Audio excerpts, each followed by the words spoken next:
സ്വാഗതം. ഇന്ന് നമ്മൾ ഉണ്ടാക്കാൻ പോകുന്നത് രസപ്പൊടിയാണ്. നമുക്ക് അതിനെന്തൊക്കെ വേണമെന്ന് നോക്കാം. മല്ലി, കുരുമുളക്, തൂരപ്പരിപ്പ്, കറിവേപ്പില, വറ്റൽമുളക്, മഞ്ഞൾപ്പൊടി, ഇതൊക്കെയാണ് നമുക്ക് ആവശ്യമായ സാധനങ്ങൾ. അപ്പോൾ ആദ്യമായി ഒരു പാന് അടുപ്പത്ത് വെച്ച് പാൻ ചൂടായ ശേഷം അതിലേക്ക് നമുക്ക് മല്ലി, കുരുമുളക്,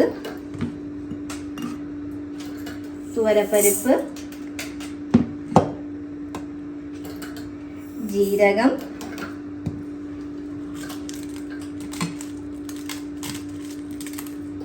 വറ്റൽമുളക്, ഇതെല്ലാം ഇട്ട് ഒന്ന് മിക്സ് ചെയ്ത് റോസ്റ്റ് ചെയ്ത് കൊടുക്കാവുന്നതാണ്. ഞാനിവിടെ കപ്പിനാണ് ഇൻഗ്രീഡിയൻസ് ഒക്കെ എടുത്തിട്ടുള്ളത്. മല്ലി ഇതിനൊരു കപ്പ്,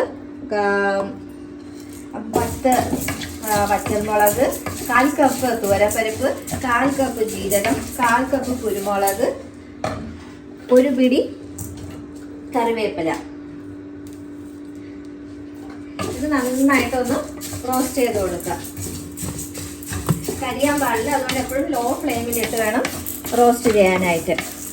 ഇത് നല്ല ഒന്ന് ചൂടാകുമ്പോഴത്തേക്കും നമുക്കിത് മാറ്റി വേറൊരു പാത്രത്തിലേക്ക് ട്രാൻസ്ഫർ ചെയ്യാം.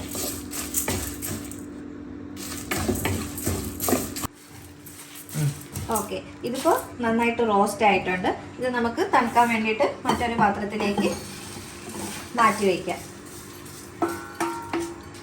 ഇനി തണുത്ത ശേഷം നമ്മളിത് മിക്സിയിലിട്ട് നമുക്ക് പൊടിക്കാം.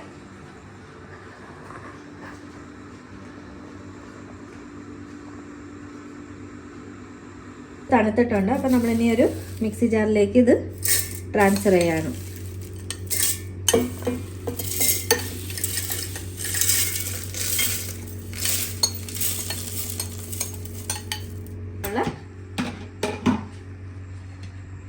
ഒരു ടേബിൾ സ്പൂൺ മഞ്ഞൾപ്പൊടി ആഡ് ചെയ്ത് കൊടുക്കാം.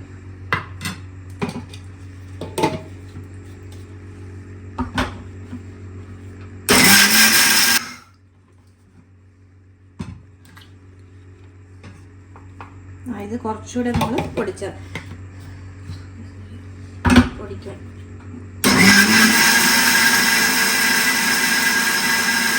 തീരെ ഫൈൻ പൗഡർ ആവാൻ പാടില്ല. നമുക്ക് ഈ ഒരു കൺസിസ്റ്റൻസിയിൽ വേണം ഇത് പൊടിച്ചെടുക്കാനായിട്ട്. അപ്പോൾ നമ്മുടെ രസപ്പൊടി റെഡി ആയിട്ടുണ്ട്. എല്ലാവരും വീട്ടിലിത് ട്രൈ ഔട്ട് ചെയ്ത് നോക്കണം. അപ്പോൾ ഇനി മറ്റൊരു വീഡിയോയിൽ കാണാം. Bye. Thank you so much for watching ആ വീഡിയോ. അതുപോലെ തന്നെ വീഡിയോ ലൈക്ക് ചെയ്യുക, ഷെയർ ചെയ്യുക, സബ്സ്ക്രൈബ് ചെയ്യുക.